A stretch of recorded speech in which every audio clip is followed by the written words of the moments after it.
नमस्कार, आप देख रहे हैं सुदर्शन न्यूज और मैं हूं संगीता झा। चलिए खबरों में शुरुआत करते हैं उत्तर प्रदेश की खबरों के साथ।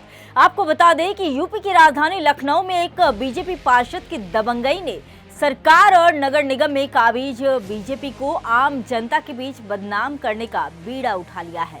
और ये हम नहीं कह रहे हैं, ये कह रहे हैं अनेक स्थानीय लोग और खुद बीजेपी पार्षद के कारनामे। बता दें कि ताजा मामला राजधानी लखनऊ से लगे उत्तराखंड मेले का है, जहां बिना किसी टेंडर प्रक्रिया का पालन किए और नियमों मानकों का पालन किए बिना ही पार्षद ने मेले वाले स्थान पर एक सार्वजनिक पार्किंग स्टैंड बना लिया और यहां आने वाले लोगों से मनमाने तरीके से भी और उनके गुर्गे पैसे वसूल रहे हैं। जबकि मेला समिति के महामंत्री भारत सिंह विष्ट का कहना है कि ये पार्किंग स्टैंड ना तो नगर निगम से आवंटित हुआ है और ना ही इसके लिए किसी प्रक्रिया को अपनाया गया है। जहां एक तरफ मुख्यमंत्री योगी आदित्यनाथ और राजधानी लखनऊ की महापौर भ्रष्टाचार पर जीरो टॉलरेंस की बात कह रही है, तो वहीं ऐसे पार्षद अपनी ही सरकार की छवि को खराब करने में लगे हुए हैं। हम आज यहाँ पे उत्तराखंड मेला जो कालबिन तालुके वार्ड में चल रहा है, उसी के विषय में बात करने के लिए मेला समिति के महामंत्री भरत सिंह से बात करते हैं कि जो ये मेला आयोजन हो रहा है, इसका क्या नगर निगम से परमिशन हुआ है? जो स्टैंड चल रहा है नीचे, उसका क्या परमिशन नगर निगम द्वारा लिया गया है? हाँ सर। मैं सबसे पहले सुदर्शन आपका जो चैनल है, मैं आपका बहुत ही हृदय से आभार व्यक्त करता हूँ और उत्तराखंड महोत्सव 2024 में आपका स्वागत करता हूँ। आपने पूछा कि नगर निगम से परमिशन की बात, ये तालुकेदार मैदान नहीं है। पहले तो मैं बता दूं कि इस ग्राउंड का नाम है भारत रत्न पंडित गोविंद वल्लभ पंत पर्वतीय सांस्कृतिक उपवन और ये उपवन हमें पूरा नगर निगम से वर्ष 2014 में नगर निगम की कार्यकारिणी से उत्तराखंड समाज को अपने सांस्कृतिक गतिविधियों के लिए, अपने सामाजिक गतिविधियों के लिए अलर्ट हुआ है। और उसके बाद 2014 से लगातार हम इस ग्राउंड पर सांस्कृतिक कार्यक्रम, हम उत्तरायणी का कार्यक्रम भी करते हैं, हम यहाँ पर उत्तराखंड महोत्सव भी करते हैं, मुनाल श्री अपना मुनाल महोत्सव भी करते हैं। इस प्रकार की सांस्कृतिक गतिविधियों का यहाँ पर कार्यक्रम होते रहता है। और जहाँ तक बात स्टैंड की है, तो स्टैंड के बारे में भी, यहाँ के स्वच्छता के बारे में भी हमने नगर निगम को लिखा है, लेकिन कोई समाधान न होने के कारण हमने ये कार्य अपने जो क्षेत्रीय सम्मानित हमारे पार्षद हैं, ये कार्य हमने उनको सौंपा है और वो विगत कई सालों से इस प्रकार का काम यहाँ पर कर रहे हैं। मतलब नगर निगम द्वारा इसका कोई भी नगर निगम से इसका कोई परमिट नहीं है, कोई इसका संज्ञान नहीं लिया गया। और ये व्यक्तिगत तौर पर, क्योंकि हमको समाज को ये ग्राउंड मिला है और समाज ने जो है उत्तराखंड महापरिषद ने अपने क्षेत्रीय पार्षद को ये दायित्व दिया है और मैं क्षेत्रीय पार्षद जी का धन्यवाद ज्ञापित करूंगा कि उन्होंने ये कार्य लिया है। अच्छा, ये जो मतलब आपका जो मेला है, इसका परमिशन नगर निगम द्वारा हुआ है? ठेके का स्टैंड का कोई भी परमिशन नगर निगम से नहीं हुआ? नगर ना। आप मतलब ये नगर निगम की लापरवाही है। आपने लेटर दिया था कोई? हाँ, हमने लेटर दिया था कि वो पार्किंग के लिए भी, स्वच्छता के लिए भी, सफाई के लिए भी सब दिया है। और स्वच्छता भी हमारे सब प्राइवेट स्वच्छता के गार्ड लगे हैं, हमारे सफाई के हमारे स्वीपर लगे हैं, हमारे 10-12 सफाई कर्मचारी लगे हैं, हमारे 10-12 गार्ड लगे हैं। हमारा जो उत्तराखंड महापरिषद है उसी के सब द्वारा व्यवस्थित है। इसमें नगर निगम से कोई सहयोग नहीं है। नगर निगम का इतना सहयोग है कि वो सुबह कूड़ा उठाते हैं, वो कूड़े का उठान करते हैं, ले जाते हैं। बाकी जो यहाँ पर गतिविधियाँ हैं वो उत्तराखंड महापरिषद स्वयं संचालित करता है। तो यहाँ इसका कोई शुल्क भी जमा हुआ है इस बार का? नहीं, इसका कोई शुल्क जमा नहीं हुआ, हमने निःशुल्क दिया है। उनके अपने जो कार्यकर्ता होंगे उनको उनका मानदेय वो देते होंगे जो करते हैं। हमारे साथ बात करने के लिए उत्तराखंड मेले के समिति के महामंत्री भरत सिंह जी हैं, जिनका साफ कहना है कि इन्होंने नगर निगम को सूचित किया था कि यहाँ पे मेला होना है, उस स्टैंड के लिए और भी गतिविधियों के लिए पूरा सहयोग दें, लेकिन कुछ भी ऐसा नहीं हुआ। नगर निगम की बड़ी लापरवाही की वजह से यहाँ पे उत्तराखंड मेले में अवैध पार्किंग का 2014 से कंटिन्यू अवैध पार्किंग चलाई जा रही है। अगली खबर यूपी के फर्रुखाबाद से है। आपको बता दें कि फर्रुखाबाद में मुख्यमंत्री सामूहिक विवाह योजना में 185 जोड़े एक दूसरे के जीवन साथी बन गए। जहां मुख्यमंत्री सामूहिक विवाह योजना में जोड़ों की शादी हिंदू रीति रिवाज से संपन्न हुई। मुख्य विकास अधिकारी अरविंद कुमार मिश्रा ने बताया कि मुख्यमंत्री सामूहिक विवाह योजना में 51,000 रुपए की सरकार की तरफ से आर्थिक सहायता प्रदान की जाती है। इस योजना के अंतर्गत गृहस्थी के लिए 35,000 रुपए की धनराशि दुल्हन के बैंक खाते में जमा की जाती है। 10,000 रुपए के नव दंपति को आवश्यक सामग्री खरीदकर उपहार दिया जाता है और 6,000 रुपए से कार्यक्रम के आयोजन में खर्च किया जाता है। सभी की सम्मानजनक तरीके से शादी संपन्न कराई जाती है।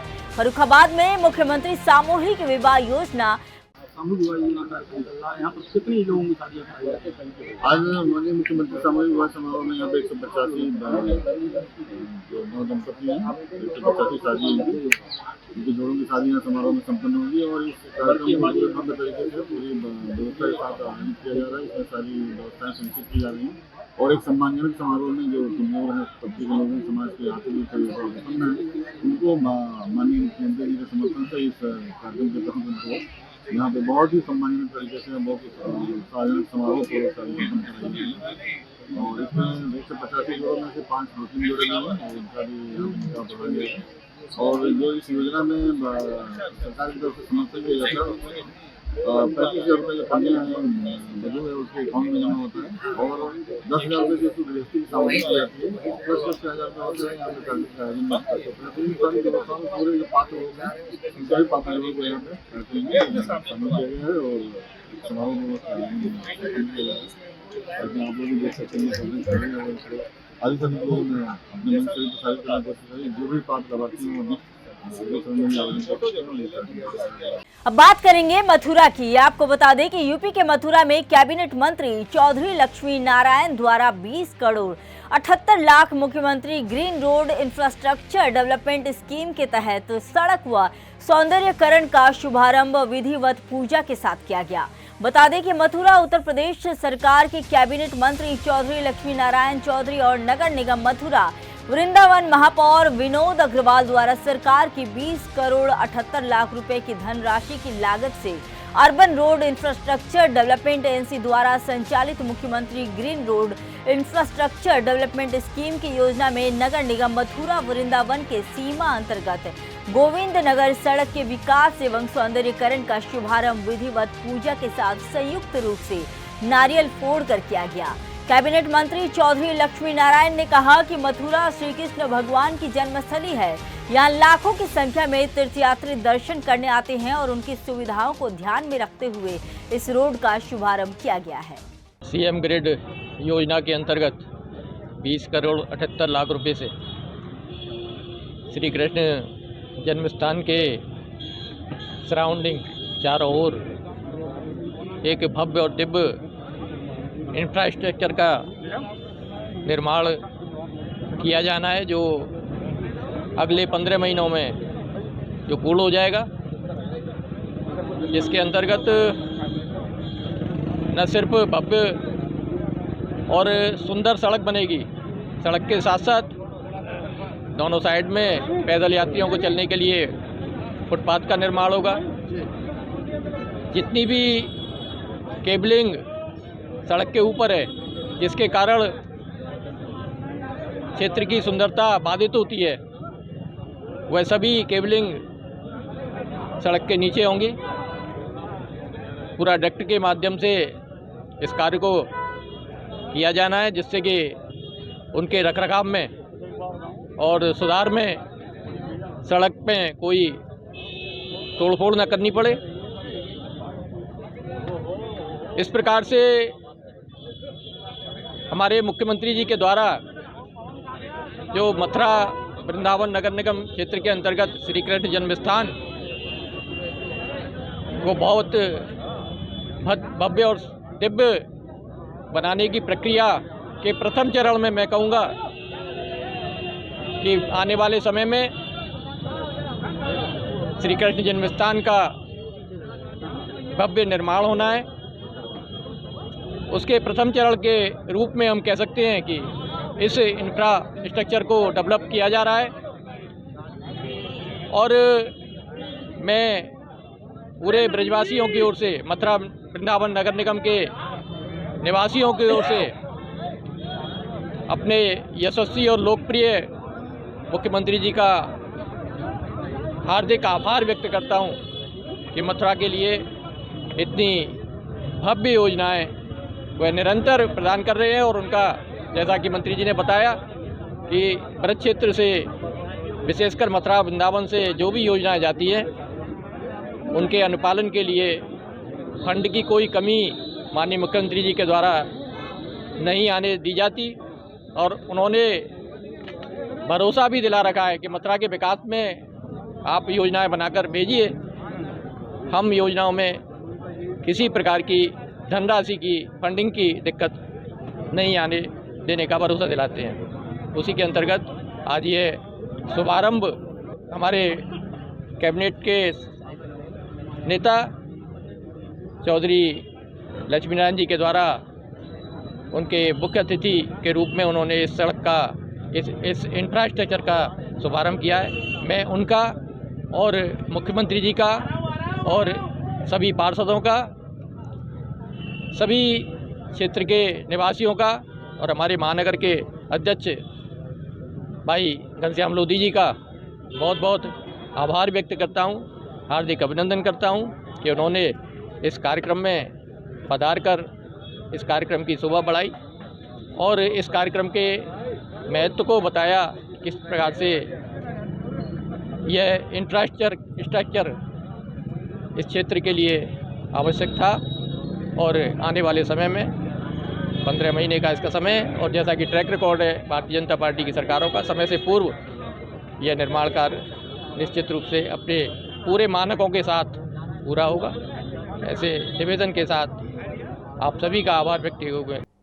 अब बात करेंगे चंदौली की। आपको बता दें कि जनपद के एसपी आदित्य लाघे के निर्देश पर यातायात माह नवंबर में वाहन चेकिंग अभियान चलाया गया, जहां चंदौली सदर नवनियुक्त प्रभारी निरीक्षक राजेश कुमार सिंह ने के नेतृत्व में नौही चौकी के पास चेकिंग अभियान चलाया गया, जहां देर शाम चेकिंग अभियान में प्रभारी निरीक्षक राजेश कुमार सिंह ने के साथ चौकी प्रभारी नौही सूरज सिंह व पुलिस टीम मौजूद रही।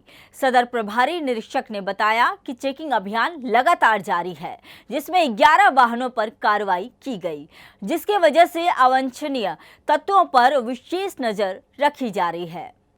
अगली खबर मुरादाबाद से है। आपको बता दें कि मुरादाबाद में बजरंग दल के कार्यकर्ताओं ने पुलिस प्रशासन पर आरोप लगाते हुए कैफे के बाहर प्रदर्शन किया। बता दें कि मुरादाबाद के थाना सिविल लाइन पुलिस की आड़ में रामगंगा विहार क्षेत्र में बने कैफे पर लगातार मुस्लिम लड़कियों को टारगेट कर उनके साथ अश्लीलता व शोषण करने के मामले लगातार बढ़ रहे हैं, जिसका विरोध बजरंग दल ने किया। बजरंग दल के कार्यकर्ताओं ने भारी संख्या में इकट्ठा होकर थाना सिविल लाइन क्षेत्र की थाना चौकी रामगंगा विहार क्षेत्र में बने 3 कैफों का विरोध किया है। आरोप लगाते हुए बताया है कि लगातार इनके अंदर बने कैबिनों में पर्दे लगाकर नाबालिग हिंदू लड़कियों को मुस्लिम लड़के टारगेट कर उनके साथ शोषण करते हैं और वीडियो बनाकर सोशल मीडिया पर वायरल करते हैं। तो वहीं अब उनके खिलाफ सख्त कार्रवाई करने की मांग की गई है। आज आप लोग यहाँ पर इकट्ठा हुए हैं रामगंगा विहार में, क्या है पूरा मामला? आज बजरंग दल के कार्यकर्ताओं को सूचना मिली कि रामगंगा विहार चौकी के अंतर्गत ये कैफ़े हैं, एक द हट कैफ़े है, एक रॉयल कैफ़े है और एक निर्वाणा कैफ़े है। इन तीनों कैफ़ों के अंदर लगातार नाबालिग लड़कियां मुस्लिम लड़कों के साथ आ रही थी और इन कैफ़ों के अंदर केबिन बना रखे हैं कैफ़े संचालकों द्वारा पर्दों से ढक कर के, और उसके अंदर अश्लीलता फैलाई जा रही है पूरी तरीके से। अभी कुछ दिनों पहले एक वीडियो वायरल हुई थी जिसमें लड़का लड़की अश्लीलता कर रहा है, वो किसी कैफ़े के स्टाफ द्वारा ही वीडियो बनाई गई है। तो आज भी 5-6 जोड़े बैठे हुए थे, इसकी सूचना हमें मिली, हम पुलिस को सूचना करके पुलिस के साथ मौके पर आए और कुछ कैफ़े संचालक हमारे आने से पहले ही बंद करके भाग गए। ऐसा लगा कि पुलिस ने उन्हें सूचना दे दी। पुलिस की संलिप्तता भी इसमें नज़र आ रही है, चौकी पर जो तैनात सिपाही हैं। तो अभी हमने पुलिस को लिखित में शिकायत दी है, जो कैफ़े संचालक हैं उनसे कैफ़ों को बंद कराने के लिए, जो इसमें केबिन बना रखी है वो केबिन हटवाने के लिए, और जिस कैफ़े की वो वीडियो है अश्लीलता वाली, उस कैफ़े के संचालक पर मुकदमा लिखने के लिए हमने कार्रवाई की मांग करी है। अच्छा, आपकी मांग को पूरा ना करा जाए तो आप क्या करेंगे? अगर हमारी मांग पूरी नहीं होगी तो हम बजरंग दल के द्वारा एक बैठक करके योजना बनाकर और आगे बड़ा आंदोलन करेंगे। अब बात करेंगे यूपी के संभल की। आपको बता दें कि संभल के चंदौसी में 10 दिन से प्रशासन का बुलडोजर चल रहा है, जहां माध्यमिक शिक्षा राज्य मंत्री ने प्रशासन का समर्थन किया। प्रशासन के अतिक्रमण हटाओ अभियान में दर्जनों मकान ध्वस्त किए गए। बता दें कि संभल में माध्यमिक शिक्षा मंत्री की पैतृक दुकान पर हथौड़ा चला है, जहां मंत्री ने स्वयं दुकान पर हथौड़ा चलाकर शहर में चल रहे वृहद अतिक्रमण हटाओ अभियान का समर्थन किया है। जो अतिक्रमण अभियान चल रहा है प्रशासन द्वारा, ये आपके संज्ञान में क्या लोगों को संदेश देना चाहती हैं आप? हम यही संदेश देना चाहते हैं कि शहर की व्यवस्था को सही करने के लिए शहर में सफाई की व्यवस्था सही प्रकार से हो, गंदगी ना फैले, बीमारी ना फैले, उसी के तहत ये अतिक्रमण जो है चलाया जा रहा है, जिससे नगर हमारा स्वच्छ होगा, पवित्र होगा और जनता को राहत मिलेगी। इस समय कष्ट जरूर है, मुझे भी कष्ट है, मेरी दुकान जा रही है, मेरे पिताजी इसमें प्रेस करते थे और आज उनकी निशानी के लिए मैं अपने हाथों से तोड़ रही हूँ, क्योंकि सरकार के नियमों से बढ़कर हमारे लिए कुछ नहीं है और जनहित से बढ़कर हमारे लिए कुछ नहीं है, तो जनहित में मैं स्वयं ये कार्य कर रही हूँ। अगली खबर प्रयागराज से है। आपको बता दें कि उत्तर मध्य रेलवे प्रयागराज मंडल ने महाकुंभ पर संगोष्ठी कार्यक्रम आयोजित किया, जहां सामाजिक समरसता और सांस्कृतिक विरासत पर मंथन किया गया। उत्तर मध्य रेलवे प्रयागराज मंडल ने कार्यक्रम आयोजित किया। संगोष्ठी का शुभारंभ दीप प्रज्वलन के साथ हुआ, जिसमें विभिन्न क्षेत्रों के प्रतिष्ठित व्यक्तियों ने सहभागिता की। संगोष्ठी की अध्यक्षता CMP डिग्री कॉलेज के प्राचार्य डॉक्टर राज बिहारी लाल श्रीवास्तव ने की है। कार्यक्रम का प्रारंभ अपर मंडल रेल प्रबंधक प्रशासन संजय सिंह के स्वागत भाषण से हुआ। उन्होंने रेलवे की महाकुंभ 2025 के लिए की जा रही तैयारियों को रेखांकित करते हुए कहा कि श्रद्धालुओं को उत्कृष्ट सेवाएं प्रदान करना प्राथमिकता होगी। आज ये कार्यक्रम जो आयोजित किया गया है महाकुंभ एवं समरसता विषय पर, तो ये बेसिकली जो कुंभ अभी हमारा महाकुंभ आने वाला है, 12 साल में एक बार होता है, उसकी जोर शोर से तैयारियां चल रही हैं। रेलवे की ओर से, प्रशासन की ओर से, इवन आम जनता की तरफ से भी तैयारियां की जा रही हैं। इसी क्रम में हमने अभी एक, आपको पता होगा, कुछ दिन पहले सांस्कृतिक कार्यक्रमों का आयोजन शुरू किया है प्रयागराज जंक्शन पर। हर बृहस्पतिवार को शाम को 1 घंटे से 1.5 घंटे का कार्यक्रम हो रहा है और कुंभ के दौरान हम प्रतिदिन इस कार्यक्रम को करेंगे, जो हमारा सांस्कृतिक संध्या है उसका कार्यक्रम, और महाकुंभ महोत्सव के, रेल महोत्सव के नाम से।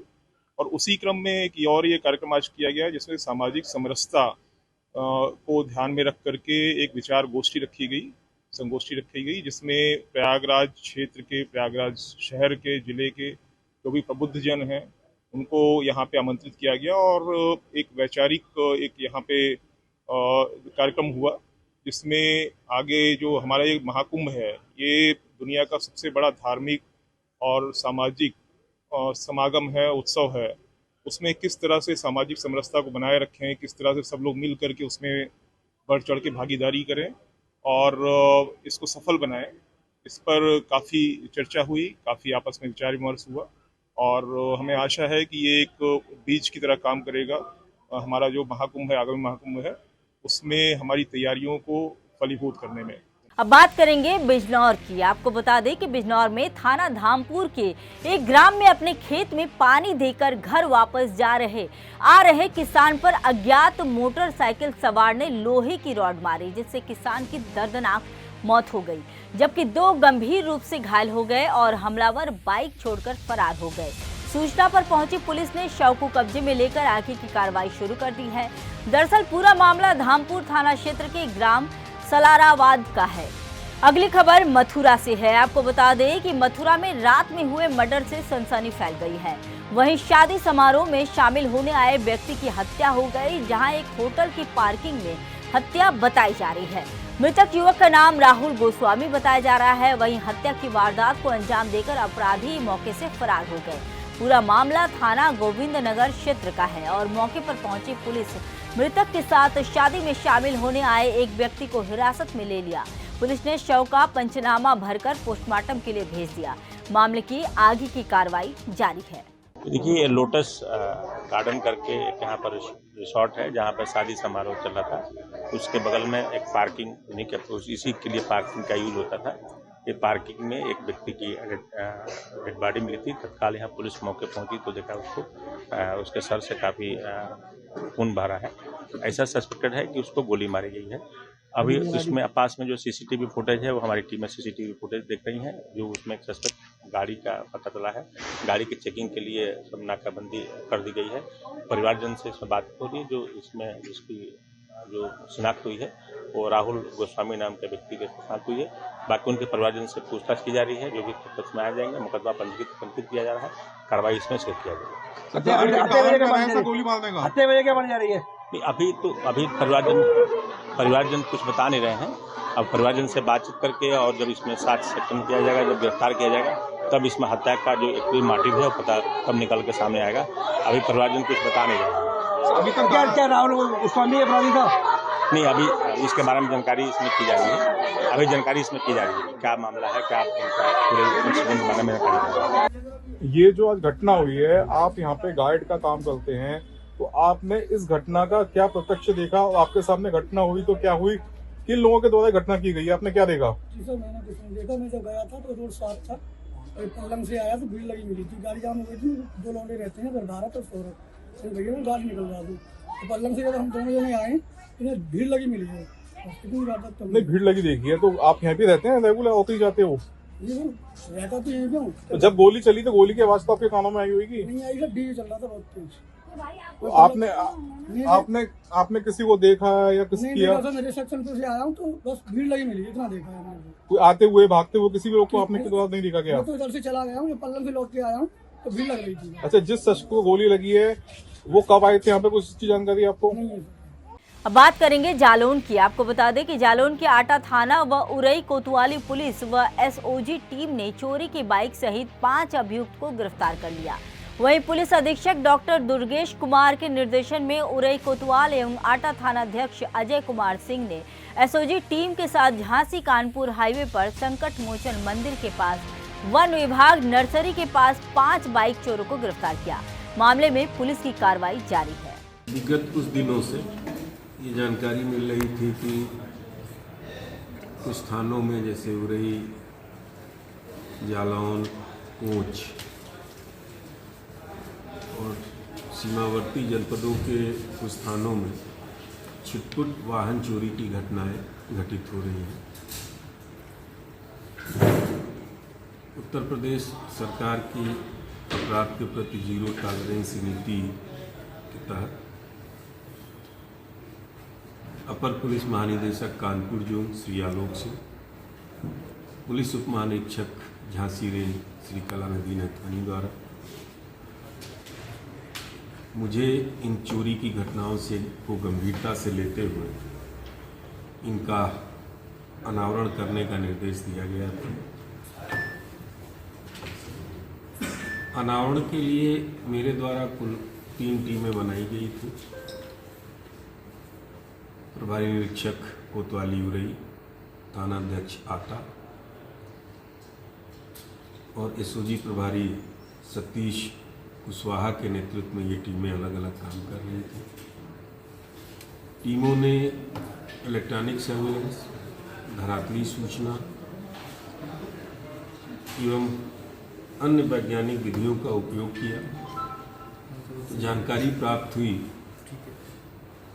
कि प्रवेश विश्वकर्मा जो मूल रूप से थाना आटा का रहने वाला है, ये और इसके 4 अन्य साथी जालौन और सीमावर्ती जनपदों में चोरी की घटनाओं को अंजाम देते हैं। अगली खबर यूपी के हरदोई से है। आपको बता दें कि शेयर ट्रेडिंग में हारे रुपए तो घर वालों से और रुपए ऐंठने के लिए अपने ही अपहरण की फर्जी साजिश कर दी।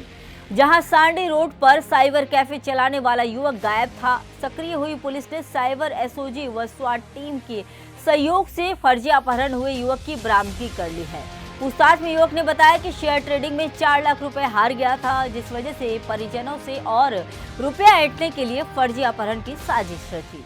ये मामला थाना कोतवाली शहर का है, जहां पर राजकुमार जी ने एक प्रार्थना पत्र दिया था कि उनका पुत्र अंकित, जो कि एक दुकान करता है और दुकान में किसी का फ़ोन आया, फ़ोन के बाद वो चला गया और घर नहीं लौटा है। इस सूचना पर तत्काल स्थानीय पुलिस द्वारा मुकदमा पंजीकृत किया गया एवं उसके बरामदगी हेतु 2 टीमों को लगाया गया। टीमों ने अथक प्रयास करके 24 घंटे के अंदर उपरोक्त अंकित की बरामदगी कर ली। अंकित ने से पूछताछ के दौरान यह बताया कि उसकी दुकान पर वॉइस वाले कैमरे लगे हैं, जिसमें उसके द्वारा केवल दिखावे के लिए कॉल की गई थी, किसी कॉल आई नहीं थी। इसके अलावा स्नैपचैट के माध्यम से उसने यह बताया कि उसका अपहरण हो गया, अलग अलग लोकेशन दी। इसमें यह क्यों किया, जब इस बारे में पूछा गया तो उसके द्वारा बताया गया कि विगत 1 सालों में शेयर ट्रेडिंग में उसके 4 लाख रुपए डूब चुके हैं, अतः घर वालों से और पैसा निकलवाने हेतु उसके द्वारा यह झूठी कहानी रची गई थी। इसमें अंकित वर्मा को गिरफ्तार कर आवश्यक वैधानिक कार्रवाई की जा रही है। अगली खबर यूपी के मैनपुरी से है। आपको बता दें कि मैनपुरी में धूमधाम से गुरु नानक देव जी का प्रकाश उत्सव मनाया गया। मैनपुरी शहर के पंजाबी कॉलोनी स्थित गुरुद्वारे में गुरु नानक देव जी का जन्मोत्सव मनाया गया, जहां सिख एवं पंजाबी समाज भी मौजूद रहा। मुख्य अतिथि महामंडलेश्वर स्वामी हरिहरानंद जी ने भी माथा टेक कर आशीर्वाद लिया। गुरु नानक जयंती का पर्व कार्तिक माह की पूर्णिमा को मनाया जाता है। गुरुद्वारे में छोटे बच्चों ने शब्द कीर्तन कर एवं विशेष दीवान सजाकर कार्यक्रम की शोभा बढ़ाई और 10 दिन पहले से ही घर घर प्रभात फेरी नगर कीर्तन भी किया। गुरुद्वारे की तरफ से लंगर प्रसाद का भी आयोजन किया गया।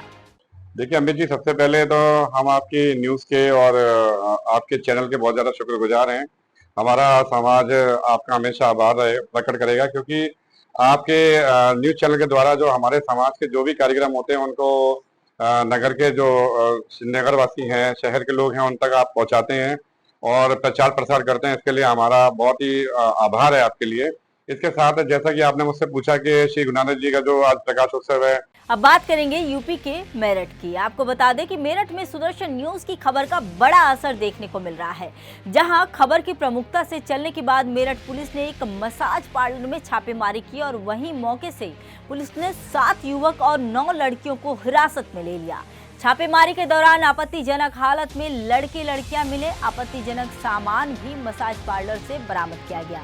तो वहीं मसाज पार्लर की संचालिका मौके से फरार हो गई, जिसके बाद सीओ सिविल लाइन महिला थाना और एएचटीयू की टीम ने छापेमारी करते हुए पार्लर से महिला समेत 16 लोगों को गिरफ्तार कर लिया है। आगे की कार्रवाई जारी है। देखिए, आज थाना मेडिकल के क्षेत्र में सीओ सिविल लाइन्स के निर्देशन में एएचटीयू एवं थाना महिला प्रभारी के साथ एक मसाज पार्लर पर छापेमारी की गई, जहां से करीब 9 महिलाएं और 7 पुरुष आपत्तिजनक हालत में मिले हैं और कई आपत्तिजनक सामान भी यहां से बरामद हुआ है। इन सभी को हिरासत में ले लिया गया है। वहाँ के जो सीसीटीवी फुटेज है और डीवीआर वो पुलिस ने अपने कब्जे में कर लिया है। अब इसमें आवश्यक विधिक कार्रवाई की जा रही है। अब खबर दमोह से है। आपको बता दें कि सुदर्शन न्यूज के दमोह के फ्रेंचाइजी श्री ब्रिजेश कुमार पाठक द्वारा दिनांक 22 अप्रैल 2023 को सीएम हेल्पलाइन में एक शिकायत चौकी नरसिंहगढ़ थाना दमोह देहात की दर्ज करवाई गई, जिस पर दिनांक 14 नवंबर 2024 तक कोई कार्रवाई नहीं की गई और चारों ओर से उन पर दबाव डाला जा रहा था कि सीएम हेल्पलाइन की शिकायत वापस ली।